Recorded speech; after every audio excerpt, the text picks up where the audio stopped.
an indication on the rest of the meta. As we can already see, the SF also receiving a first phase ban. You were talking about previously how that hero was making a much bigger rise in popularity. Of course, now you can still flex him in the mid lane for sure, but maybe I should say he's very commonly flexed to safe lane as a carry as well, and quite an annoying one at that, with his Ag Shard applying a fear. He can join fights early with Shadowblade, the Requiem, of course, ginormous AoE that's going to apply a fear to break backlines or just really break apart a fight. He's certainly been a more prominent hero of the meta. Yeah, there we see the Marcy. Yeah, as EG, they banned Clockwork.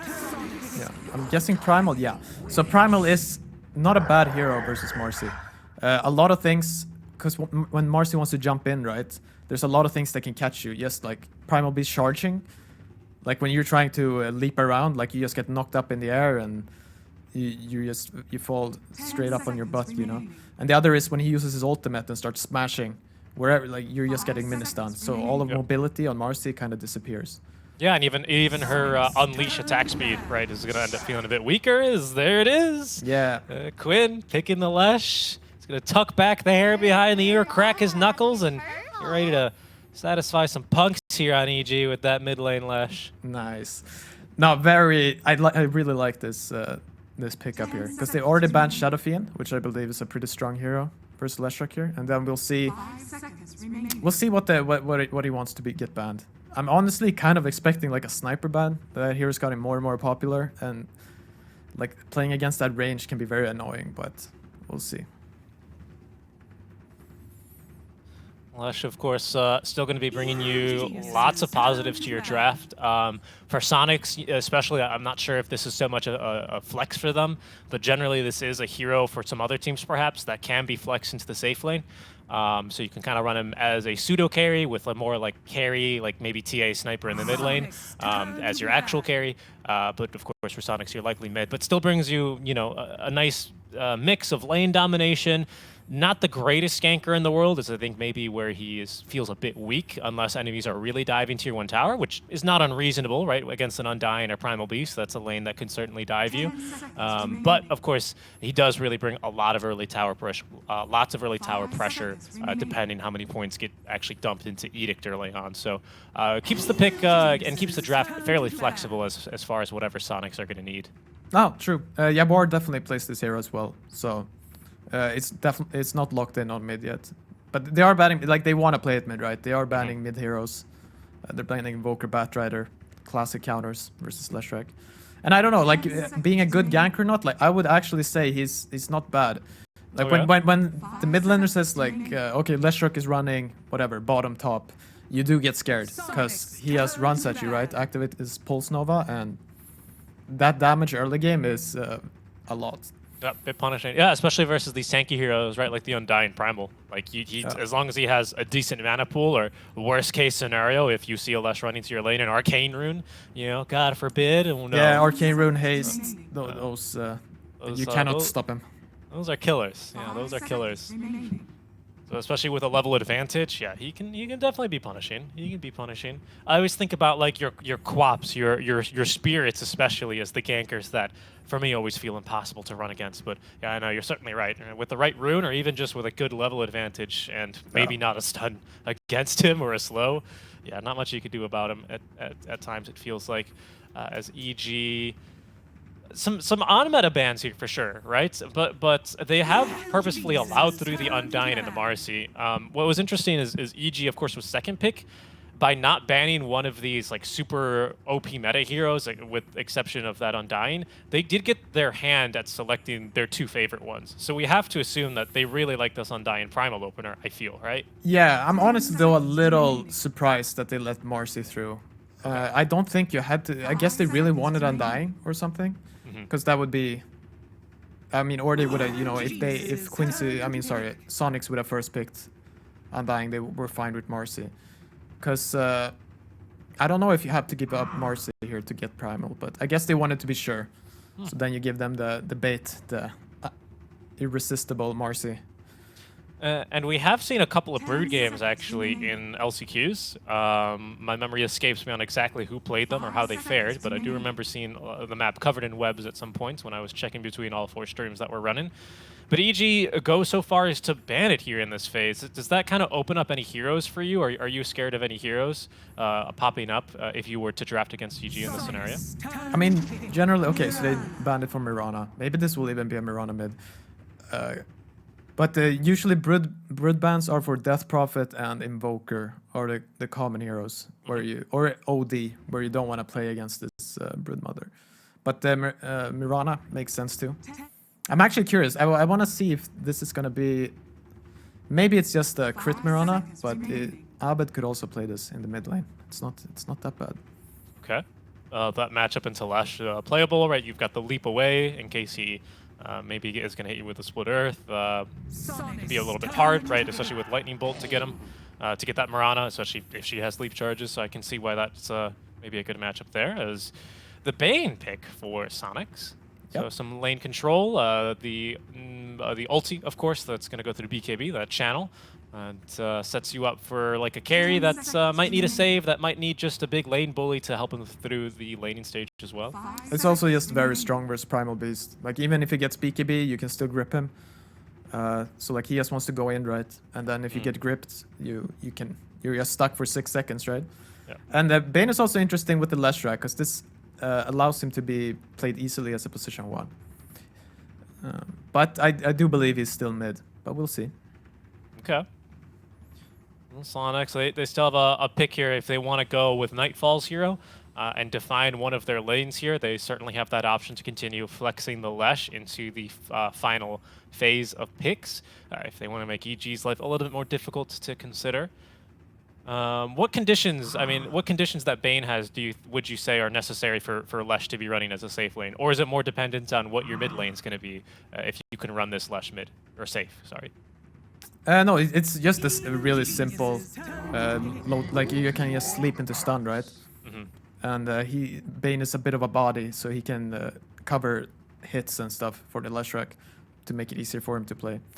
But this also works out if Leshrac is mid, right? When you're contesting runes, you come with Bane and you sleep the enemy mid, and then Leshrac gets to free stun and kill him. Yep. Certainly going to be a bit scary as well to deal with, especially if you have the liberty now with this Magnus pick to free the Marcy up for something like those 6 or 8 minute power runes, which are usually very consequential and maybe even snowbally for some mid lane performances. Marcy as well, another great hero out rotating into the mid lane. Can jump in usually from fog. We've seen that in like a couple of Visage sniper matchups, right, where everyone wants to stand as far as away from each other. Marcy does really pop that bubble. With this Magnus pick, though, are you expecting this to be like a melee carry still to come in to take advantage of that Empower cleave? Or is this about just the repositioning or something else for Mag? No, you probably want some hero that benefits from Empower. I'm just curious to see what EG are gonna... I'm expecting Artesis here to be picked here. It's time to pick the carry. But already, even before you pick the carry, you have this Undying, right? And presumably it's Marcy, Magnus offlane. So, yeah, Drow Ranger. So, I feel like there's like a very easy farm for him in this lane. Seems like a very free lane with a very farmed Drow Ranger. So, I'm curious to see what Soniqs will do about this. Yeah, their gap close limited to this Marcy Magnus in that offlane, but as you say, I think their start going to be a bit stymied by the strength of this Drow, especially mainly just Undying, I guess, right? Undying is going to be almost able to 1v2 in this lane, just has to make sure that he's not skewered and disposed under tower, and he likely 1v2s just fine. No, exactly. Such is the strength of this hero right now. I mean, maybe they're thinking of putting the Bane as position 4. But even then, like, Undying is just so strong. So, should be a really farm draw. Like, it's a heads-up ban there. We talked about the setup, right, that Bane can enable, and I think there are almost none as punishing as this Bloodrite pure damage combo in the lane with Nightmare. That one can be really, really brutal to deal with for almost any kind of offlane. Yeah, I mean, yeah, that's the same idea script. You just rupture this Primal Beast, and he has to stand there. But yeah, I don't know. It's not really a necessary ban. I think EG they're feeling really good right now about what they have, and like me, I think they're a bit confused to what Soniqs can pick here to like feel really good. What are the concerns that you feel like Soniqs needs to address? Like, what makes it so difficult right now, as far as what you're seeing in this draft? I mean, right now, for me, it's mostly their off lane, which, like, no, just I mean, the off lane, and like you look at the Drow, like the Drow as a hero is very strong here, and it seems like she will have a very nice lane. And that can always be an issue. Like if you have an underfarmed Magnus and they have a very farmed Drow, the Drow just goes from tower to Roche to tower, right? And you do whatever you want. I see. Something for Soniqs then to maybe look to put a bit more tempo in their lineup might be able to help, is what you're thinking, to cover that Magnus early, or how can they look to take steps to address this then? What kind of safe laner likely would they need to pick, or mid, right, if they want to run? Yeah, I mean, like a PA is the like easy answer, right? Really good with Empower. You can blink on top of this Drow Ranger. It's not as strong a lane, so maybe you're making yourself a bit weak there. I mean, otherwise, as you said, you can go like an Ursa, so you're faster. Because if the Bane and Marcy gets to roam, okay, they go for Jug. You can kill this Drow, even though if she's pretty farmed, like Marcy gets to jump on her, you just bully her. But yeah. Okay, with that Juggernaut pick, what do you feel like? Is this going to help address a little bit of those concerns against this Drow Ranger, or? No, not at all. I feel. I'm really curious how they will lane this. If they will do position for Marcy, because I would not feel comfortable with that. Marcy Magnus versus Undying Drow. That just seems like a very hard lane. But I mean, obviously you have a Quinn Lechrak mid here that should have a really good game. So maybe if he gets a few good runes, he can like kickstart this game. Does look like, at least Soniqs, from their perspective, looking at their last two bans, they perhaps expect this Mirana to be mid, as they actually ban a couple of offlaners, or maybe pseudo, but not offlaners. Viper's not really played support too much these days. Well, we'll see here what EG are going to go with. It is going to be the Beastmaster, so a little bit more push and map control from EG with this last kind of hero. Okay, yeah, so now I'm wondering... Nah, never mind, it's Primal Beast mid. Oh, okay, for Abed. So it is going to be the crit Mirana. Yeah. All right. Let's see here. I'm curious to who will play the Marcy, Fata or Mojo. Let's see. EJ here. The mid lane, yeah, Leshrac should farm fine. I wonder who this matchup, because yeah, I see them both. They both should just be farming. Like Primal Beast just has way too much HP, right, for Leshrac to really threaten to kill him. And yeah, and the Primal Beast can't really kill the Leshrac either, right? Except when he hits level 6 and the Mirana rotates. Okay, well, I look at the Soniqs draft, right, and I see a Magnus. Well, he's a farm enabler with a melee hero. Yawar on the Juggernaut, someone who could definitely take advantage of it. But certainly that offlane will be looking difficult for Lelis, for Leslau. Are we going to be looking perhaps for some keen rotations over to the mid lane, especially around power rune timings, like you were mentioning, to try and set up for a kill onto this Primal? Is that where maybe Quinn can do a little bit of lifting here for the team in the early game? Yeah, no, I feel like Soniqs need to rotate their supports to mess up these lanes and make it weird. And they do have very good supports to do that. Both Marcy and Bane are very good at rotating early to set up kills, gank. And I think they'll need to do that. I hope also that Quinn thinks about rotating to the Beastmaster lane. Not let him get that tower at 7 minutes or whatever. Like, make it hard for him to play.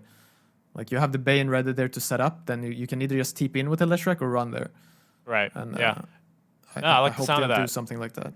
Break apart the pace of the game a little bit here, as it's going to be game one between Evil Geniuses and Soniqs. Their last meeting back in July over in the US East region. Now over to Singapore. A little bit more on the line here. Best of 2 series, of course, between the two teams. So we'll be seeing who is going to be off to well, maybe a draw even, but this game one, maybe a little bit of pride over for the NA region. All right, both teams smoking up here. I believe EG are heavily favored. if they fight there. Soniqs very brave running up here. Yeah, Arteezy is going to be the one to break the smoke. Undying having already taken that point in decay, so not really tombstone, but in they go actually onto MSS. Abed now with the onslaught in. Yao are spinning to win, but they're actually on top of Crit. And Quinn, he's been surrounded and killed. Undying, like you say, Fly picking up 12 strength now as onto Yawar they go. 2 boars already out. There's plenty of poison and slows as Evil Geniuses will hold. It's going to be Soniqs who will fall 2-0 in the early game. Oh, and yeah, we get the little settings pause there. Very confusing for me what they were doing there. When you see an Undying like this, like, and you run up 5 heroes together, like, look, he has 16 strength. If he was more ready, like, I don't know what he was doing. He was standing in kind of an off position. He gets like a 4 or 5 man decay straight up, right? And that's 1,000 HP Undying with like 90 damage. And I mean, yeah, you see what happened there. They just, what are they gonna do? They can't do anything. Yep. And now, unfortunately, too, Fata plopped this ward down, and they saw it under their own vision, so they're going to get dewarded as well. So very rough start here for Soniqs. Yeah, rune control is going to be a bit off now for Evil Geniuses, right? We are expecting that Undying bottom. Maybe he won't rotate so much, but certainly it'll make contesting runes much more difficult for Quinn. As you say. Yeah, that was a bit scary. Fly, who was a little bit on the right, maybe he was going to block a camp or something like that with his sentry ward out from the smoke. But yeah, I mean, still good enough positioning there for EG. Arteezy just backing up. Really, to me, it's the onslaught. And this is kind of the strength of this hero, right, Primal Beast. He kind of just charges on in, and he completely disrupts positioning there for Soniqs. I think maybe there's a chance that they at least get first blood with like a full duration level 1 spin-off and a couple of brain saps and what have you, but just no chance there with the Primal basically isolating the Jug and Quinn from the rest of the team. Yeah.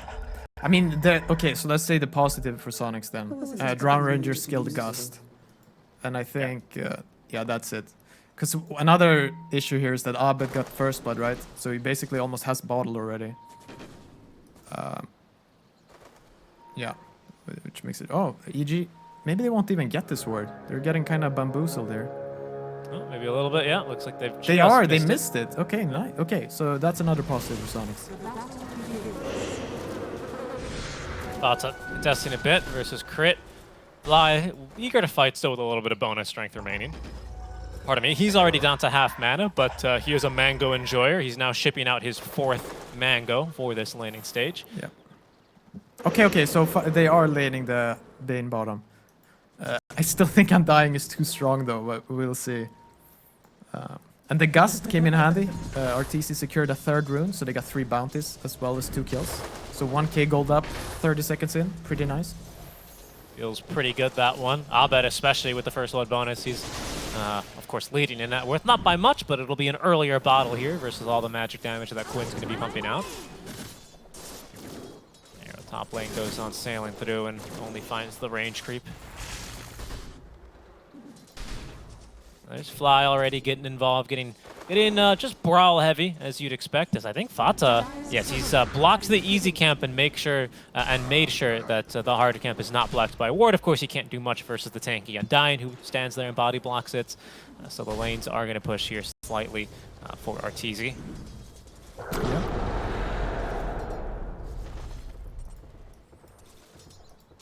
See how much Fata is going to do. As a result, of course, this does put the Marcy up top lane, where she's going to quickly jump onto a creep. It still gets denied, actually, by Nightfall there, but MS is doing as much as he can here to make some space early for Yawar.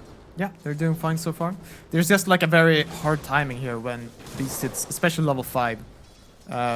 These boars are probably going to be too strong for Juggernaut, unless you have like a really big lead, which I don't see you getting. Yeah, and down bottom now, like you said, Gus taking level 1, not what you generally see for a mid lane, or sorry, a safe lane Drow. Up to level 2 already, so it has the Frost Arrows and a little bit more harass to assist Fly and making sure that, of course, Arteezy can get off to a great start. Yeah. Mid, Abed worse for wear as well, but not doing as well as Quinn in these early couple of levels. And has taken a bit of a beating, but he's got a water rune for him down bottom, so he'll be able to heal up and sustain a bit more in this lane. Yeah, I mean, he should be really happy that he got that first blood. Like, it makes a big difference for him. Because he already has to ferry out the Salve, right? Because Quinn just keeps hitting him. So that this extra 300 net worth is huge. Water Rune. Active Primal Beast drinking water. Growling as such is the most primal of actions for him, I'm sure.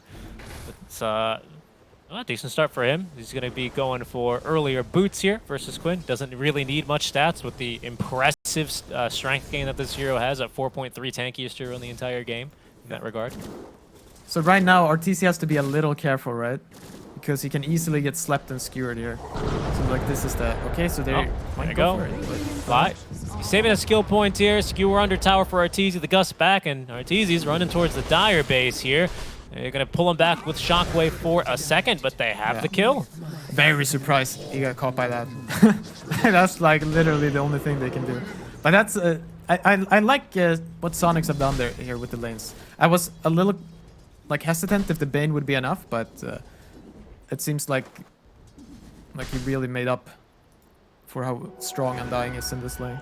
Yeah, and even, you know, again, looking at the other lane and how that affects things, I'm not sure how much kill potential there is here. Well, now they have at least spin level 2, but rebound and into a stun, move speed for the Juggernaut into his spin is almost exactly what you're looking for. It does seem like there's more you can do here between a Nightmare and a Skewer for Leslau at least, compared to like Nightmare into spin, which allows Jug to get positioning, but you'd rather have that move speed slow. You'd rather have that ton. And speaking of move speed, in goes MSS towards the mid lane. He looks to rotate on in, has the dispose. Quinn looking to set up the stun, will find it. Abed takes a death mid. Very nice. Exactly what they need to be doing. And perfect here. He's going to get 2 water runes. Like, this is huge. Like, this is really bad for Abed. Because when Leshrac hits 6 before you, it's very common he just runs you down with Pulse Nova, right?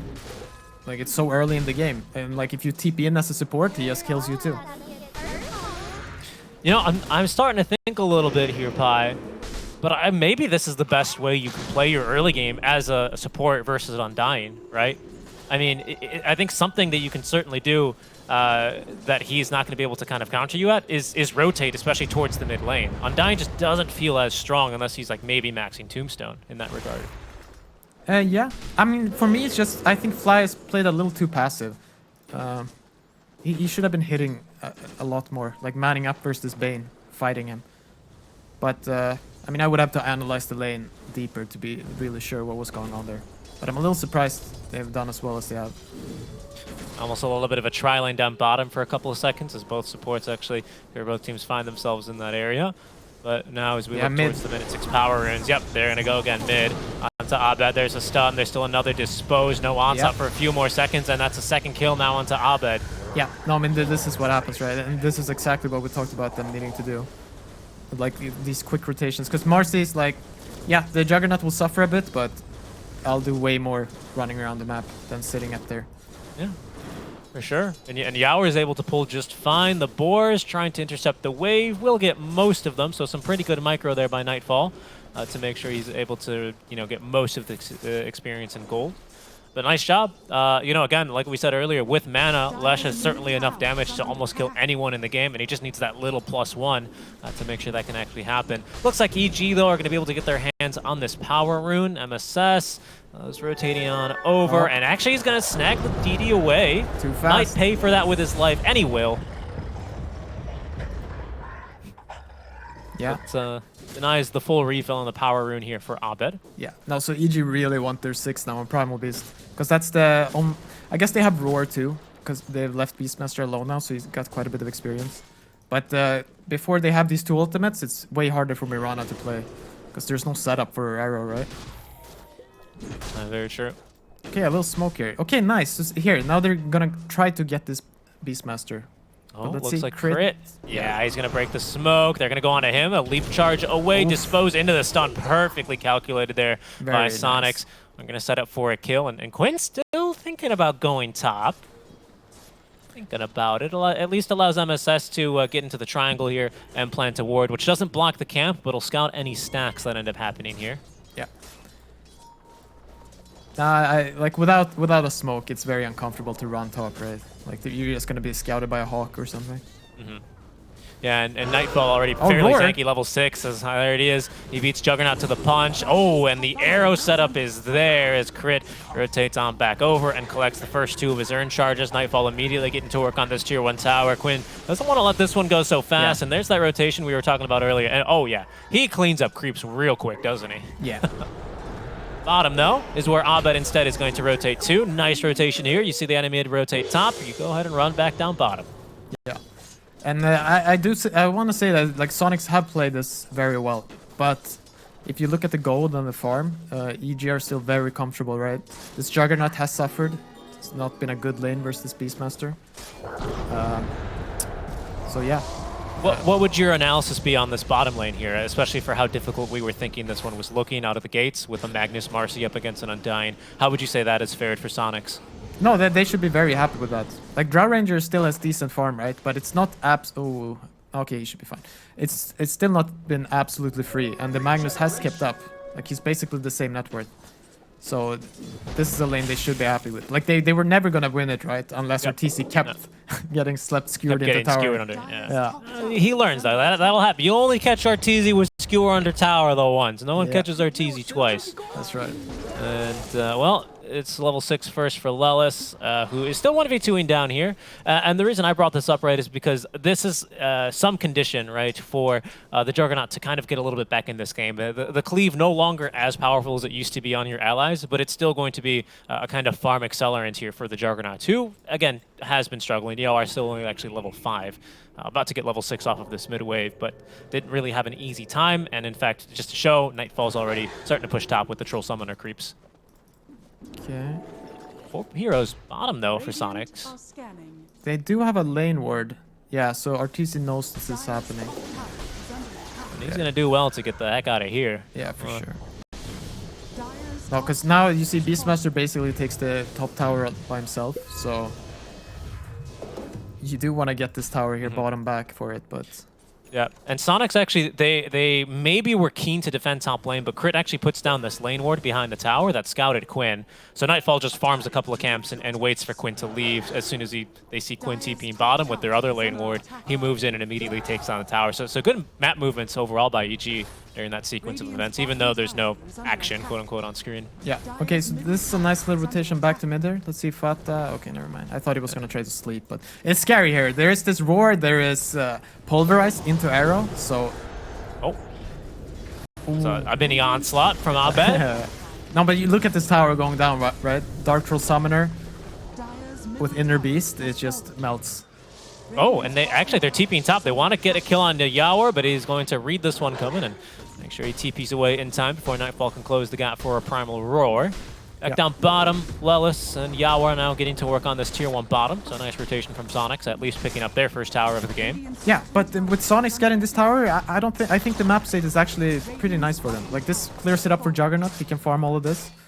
They're gonna have Ancient stacks coming up. I think Fata will sit around mid, stack Ancients. And yeah, I think they should be decently happy with this. I think Magnus will end up slightly underfarmed, but that will be fine. So I think they should be happy right now. You look at the core to core, and Yawar is doing just fine compared to the Drow Ranger for now, and I might say we should expect him to get a little bit more of a lead as here he goes to farm some stacks with Empower. There's MSS and Fata stacking again, so it's going to be a quad stack of the hard camp and a triple stack on Ancients.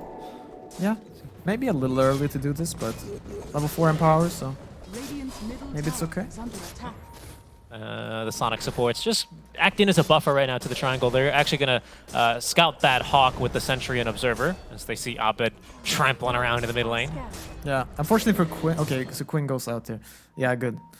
Like if Quinn has to sit in the bushes, that's not good. You gotta let this man farm. This could be a move. I don't know if anyone got picked up on that Sentry Ward that Soniqs have, but they are going to be under vision for the ward. They seem to know, right? They're pinging it out. That's a quick deal where, of course, they only needed the Sentry. They already had the Hawk there for vision. Okay, they're smoking back. They want to fight this. But EG are getting out. Okay. And Yawar's going to continue to recover here, actually. Did go for that Midas, so on top of course, the Empower that I've been so keen to bring up, he also has a Midas now to continue accelerating his farm. Yep. Both teams being very disciplined there. Like, they're basically 5 heroes farming at the stack, right? They don't want to get picked off. There's a dangerous rune as well for Abed into the bottle. For him goes that haste rune, which with Trample is going to be a bit more damage for him. Yeah. No, so kind of an even game right now. This Midas and Jug, we'll see. It's a bit of a Ramses special. He always does this. Like obviously you'll be more farmed than you would have been like in 10 minutes. But for now he's very, very weak. Let's talk about first items as well, because of course, one of, I think, the only hero, I think, I brought this up earlier in LCQs, but you keenly pointed out, really only the Lash just builds this item, isn't it, right? First item, Bloodstone for him right out of the gate. Yeah. No, it's super strong. It basically gives you, like, you become more tanky. Okay, wait, they're going bottom here. Yeah, an RP, but I think that's just a disengage. Yeah.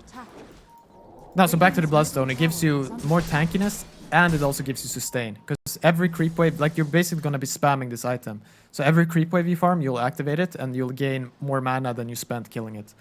And that's how you'll play. Okay, they're pinging Roche. Yeah, I think EG are getting a little frustrated. They could have farmed the map a bit more efficiently, I believe. Like, Arteezy is very poor. Not very poor. He's slightly more poor than he should be. So they'll go pick this up, which I think is a good move. Yeah, I mean, it certainly is very fast. All 5 heroes on the Roche pit, buffed a little bit here by all 6 rallies of the Skellies. Of course, that damage amplification as well from Fly's Flesh Golem, almost forgetting the Aegis. There we go into the inventory of Abed. Yeah. That's a fast Roche here, especially without the threat of an RP. They feel very confident, and they take it. Yeah. No, so I'm just curious to if both teams will be happy with the state of the game, right? Because then we can see both teams just farming, or if EG are gonna smoke up or just go together and try to push the tower. Because they do have Undying, they have Tombstone. They have, okay, so they have Helm of the Overlord now too on Nightfall. So they do have some nice items.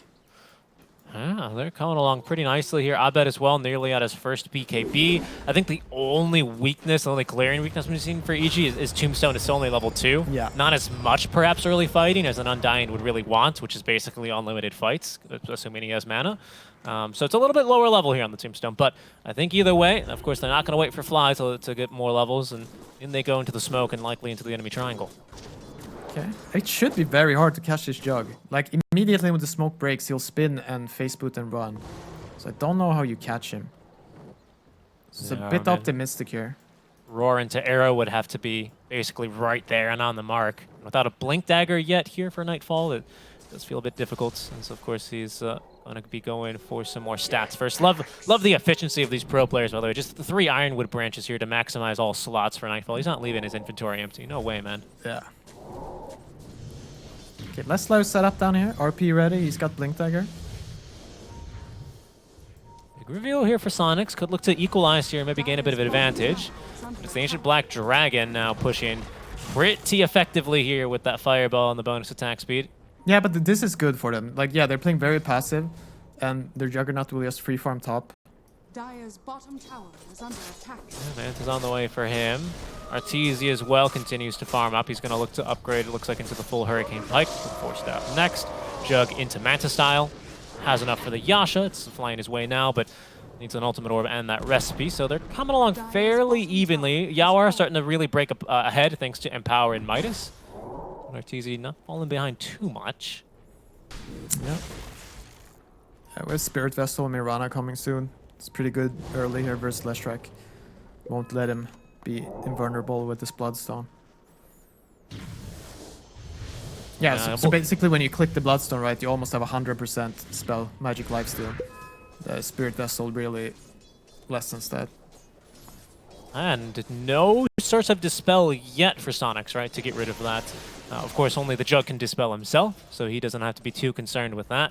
But yeah, against the Healing Ward and against the Bloodstone Lash, as you say, certainly is going to be quite valuable to reduce that healing.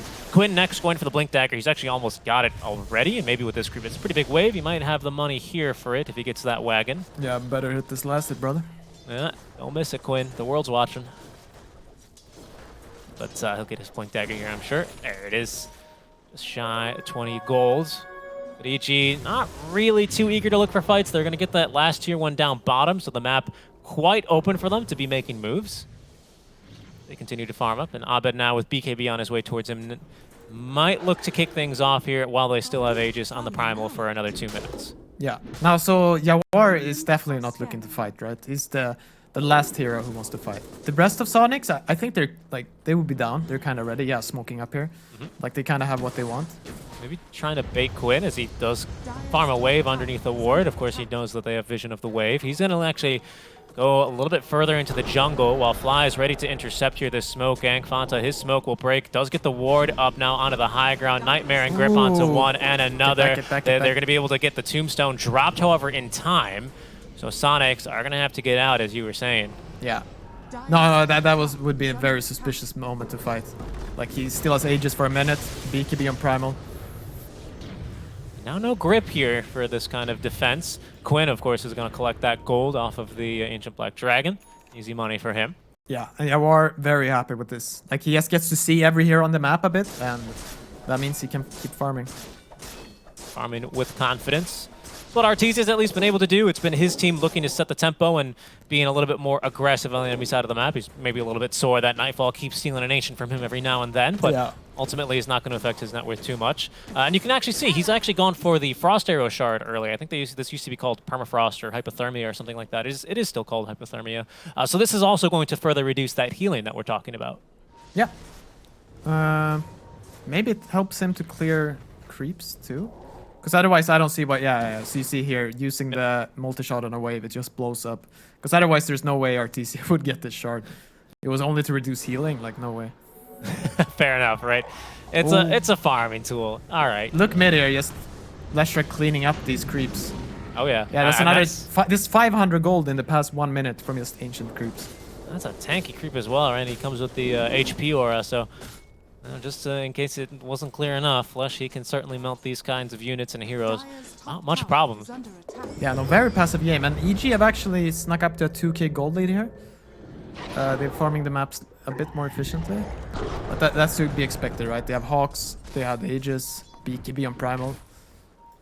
And Soniqs have this one hero that really don't want to fight in the Juggernaut. Quinn's next item as well, it's a bit more of an interesting one. The Acceptor Nihilism. Compared to the last time we really saw Lesh, hold that thought actually. Ooh, he blinks out in time. Fata, will he be as lucky as EG? There's smoke. It's starting to expire. They jump back in from MSS, but they've mistimed that one. Oh no, Lelis, he did commit it. Now he's going to get the ulti. The RP whiffed as in goes Abed now. He still has his BKB. There he goes, right onto the Leshrac now with even Arteezy joining this fight from the back, but the healing ward still active. No, not enough heals there for Quinn. He is taken down. Fata doing what he can, but out of mana. The Hypothermia stacks now getting to him. Nightfall with 2 kills there. Soniqs just a bit flubbing the initiation there on their own high ground, or on their own cliff there. Yeah, not the most pretty sight, that right? Yeah, so like the thing when you're playing these slow games, you have to really hit that fight when you want to fight. You can't because you see he sleeps him right, and then that makes the Marcy stun not hit. Yeah, we'll see here. Yeah, so the sleep he jumps, it doesn't hit, and now Magnus goes in, and that's the problem. Like he just has to accept that he cannot go in here, and him going in, just getting roared, missing the RP leads to Quinn dying, and I think Fata dies too, right? Yep. And that's a lot of gold given to EG. Some more damage dealt there as well. Mid-tier 2 tower taken down. Lickety-split for EG. And maybe even they feel confident enough to go for a tier 2 top. Quinn is here. He wants to farm another 300 or 250 gold here from the Ancient Thunderhide. Should go down pretty easily. This one will go actually towards Yawar, who is still not joining these fights, right? He was still farming there throughout that fight, throughout that replay even. Has now a full Manta style to show for it and a magic stick. Yeah. Now, so basically now the Roche will just be harder to contest, right? Like these Hawks, if EG ever get control of the dire jungle, they can take the outpost since they got the tower. They're now also like 3k gold more up than they would have been otherwise. So like you just set yourself up a bit worse here, but you can certainly still win fights. Like that, I mean, that was not a fair fight, right? No. They didn't hit a single spell. Didn't come together there for Soniqs. A bit frustrating. Maybe now they're going to be looking to make another go at things here. Fiend's Grip coming off cooldown now, but it's EG who actually make the first move as they will smoke over towards their jungle and out towards the mid lane. Blink Dagger now on Primal Beast alongside his long duration BKB, and he's going to be very pleased to find that in Arcane Room, maybe even trying to bait it here.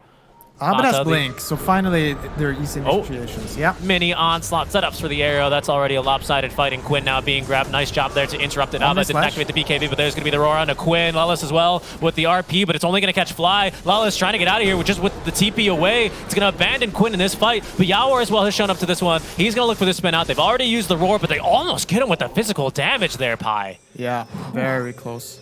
MSS at least will cut through Quinn. So it's only a 2-for-1 trade, of course, as they also find the Bane towards the start of that one in favor of EG, but difficult fights here for Sonic so far.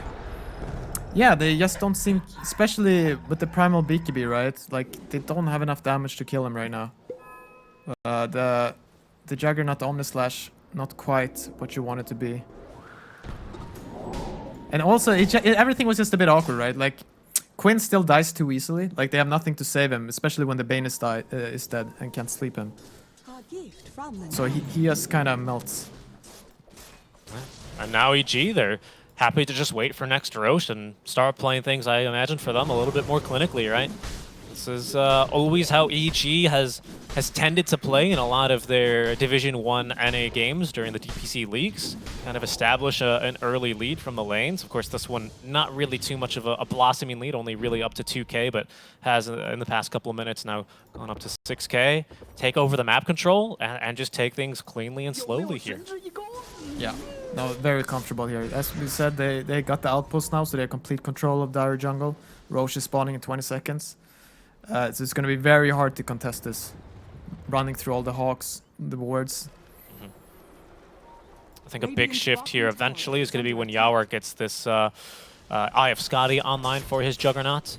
Of course, that move and attack speed slow versus a Drow Ranger, allowing you to break her marksmanship passive. It's going to help a lot. But RTC's got a couple tools to defend against that one already, right? The Shadow Blade, so you can join fights from awkward angles, maybe even get a pick off here, as EG have been keen to start their fights that way. Hurricane Pike as well, right, to increase the gap.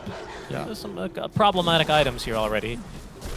Yeah, I don't see them contesting this Roche. It should almost already be dead, right? It's very quick. It's gone down way too fast. Quinn, in the meantime, at least down bottom, pushing the tower, has finished up the money, or has accumulated the money, I should say, for his complete Acceptor. So his Nihilism now online does make him immune from physical damage. Yeah. Offer him a decent amount of protection in these fights, to be honest.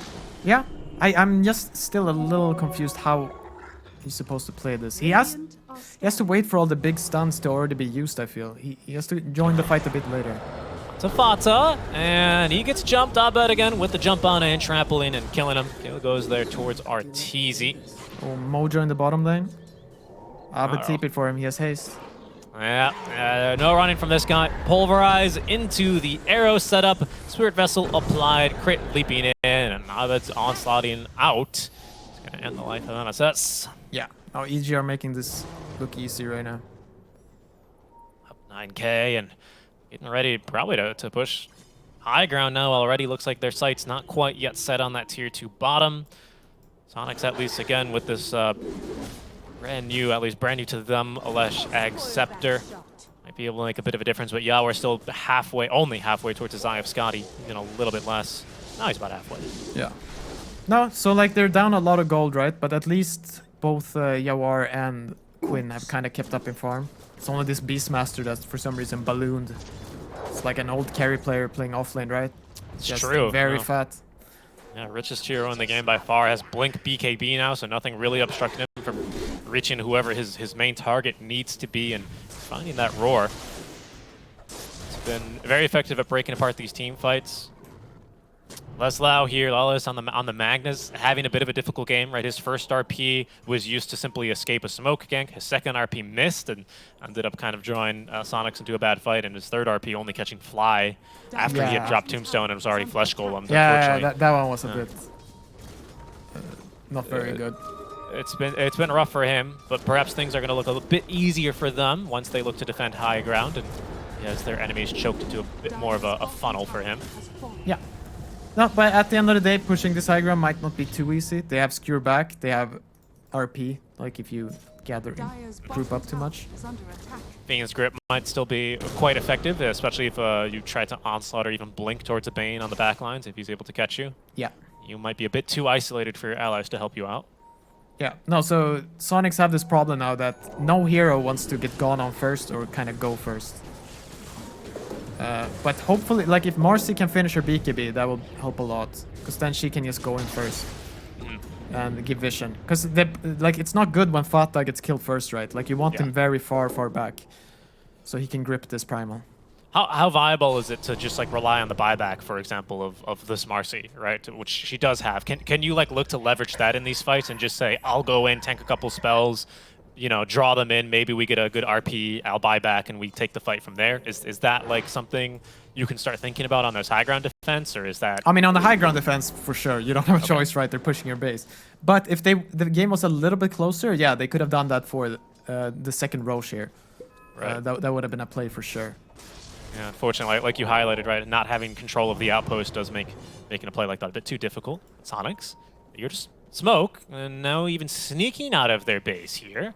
There's still Aegis for Arteezy for another 90 seconds now. Yeah, so I feel like this is kind of what EG dream about, but let's see. It's going to be the multi-shot. That'll at least reveal the Drow Ranger's presence. Abed doing a great job of breaking smokes. There's going to be vision, though. They screw him away and into the hands of Yawar, but he doesn't make the jump immediately. Instead, there's going to be a grip onto Nightfall. Interrupted, though. Abed blinks forward with the Pulverize. Fata just dead. The RP from Lullis and his dying breath does at least allow Yawar to get off a bit of an Omnislash, but the damage isn't nearly sufficient. They only get through crit there. But it's Arteezy who stands his ground and fights. 3 kills for him. He was untouched in that team fight. Yeah, just standing on the high ground, spitting arrows. And now you just give them an easy high ground, right? They'll seem to be that way. Couple buybacks ready to go for Soniqs. They do have a Fortify as well. But that Aegis still on Arteezy here for 40 seconds. So by the time that they respawn here, Pi, he's still going to be able to stand on his high ground. Look at his attack speed already. My goodness, that Inner Beast aura. Yeah, Inner Beast aura. He got Vladimir aura, marksmanship, giving 62 agility. Yeah, stuff is just melting here. Down it goes near the bottom, perhaps even mid lane of Barracks. Still the richest hero in the game, by the way, is Nightfall. Yeah, I don't see. Okay, so maybe. All right, they'll relax a bit, but I feel like they could keep going. I guess the skewer is still scary, so there's no need to. Another look at that fight there along the replay here. Yeah. Oh yeah, it's just nothing hitting, right? Like at this point, Quinn is dealing a lot of damage here, but. The 3 heroes do the delta split, right? And the Drow Ranger ends up being too far away, and she just kills him in 3 hits. Oh, an effort there. Oh, Arteezy in trouble, actually. Quinn, oh, he gets the 4-step up to the high ground. Can they find the sun in time? No way. Not from Quinn. The gust is going to prevent him from counting the TP. Would have been a massive opening there for Soniqs, who did time that nicely with the Aegis expiring. Arteezy finds himself out of a pickle there. Oh yeah, that's very unfortunate. You really need that kill. Other news though, Fata has collected 6 healing salves. It's quite impressive. See, is he holding the shovel? Yes, he is. Also, curiously enough, he's holding onto this Medallion of Courage and is building into Solar Crest. Not an item I see a whole lot these days, but I suppose when it's, you know, all eggs on the jug basket right now, it's a very valuable item, especially efficient for how much it costs. I don't know if I would say so. That's the one thing about Drow Ranger, right? She kind of pierces through armor. So I guess he's just been so poor, so he's just, as you said, just trying to get anything going. Yep. Maybe a Glimmer Cape would be better, so it would be harder for the Primal to get on top of him. Yeah. I'm just, you know, I'm out here trying to fight for these support items. You know, Solar Crest, I agree with you, is not the most impressive item these days. It had a stint where it was cheap and incredibly effective, and everyone bought it every game, even on offlaners. But ever since then, it's been a little bit more ignored, despite having a really nice build-up. Medallion gives a lot of what supports want in the early game. Yeah. No, I mean, not that useful of an active. Yeah. So EG are just in a position now, right, where they get to farm way more, and they can just wait for Roche. So all the pressure is on Soniqs. And they really need to... Yeah, okay, so we get a little pause here. So they really need this Magnus to... I don't know, like that earlier fight, right? Because he does get the skewer on Primal Beast, but he needs to somehow land the RP. And they needed to burst the Primal before he got to pop BKB. Like that was their only hope to win a fight there. But unfortunately, he like skewered him into creeps into Juggernaut, so he couldn't Omnislash, and everything was just a bit awkward. I mean, okay, so they've got to kill Abed basically using the Lash, right? Because I don't see another way. I don't know. I mean, maybe not with Scotty, there's a way that Jug, if he gets a solo Omni Slash, can get the job done, but this is such a tanky Primal Beast. Oh yeah, Especially with the now Shivas. he's against Shivas. Yeah, he's got so much armor. Yeah. Uh-oh, Quinn. Well, there's going to be maybe a kill setup onto him. No arrow, but Fly is here to assist at least with a little bit more damage. But from the backs and diving here goes Arteezy. He gets 2 kills just like that. Down goes Ellis. A third is well picked off as evil geniuses surround, dividing and conquering. The last to go here is going to be Yawa, who's bouncing around in the Omni Slash. Comes out with the spin, but he's not going to last long here. He's got a lot of move speed at least. Might be able to escape a bit more, but no. EG, they've got the mobility items, and they've got the advantage. It's going to be Soniqs who lose game 1 here to Evil Geniuses, who open up their TI group stage on a win. Just game 1. Yeah. They did make it look easy. I think Soniqs, they had... Like, there was a period there where they were looking like they had a shot, but they never got anything going, right?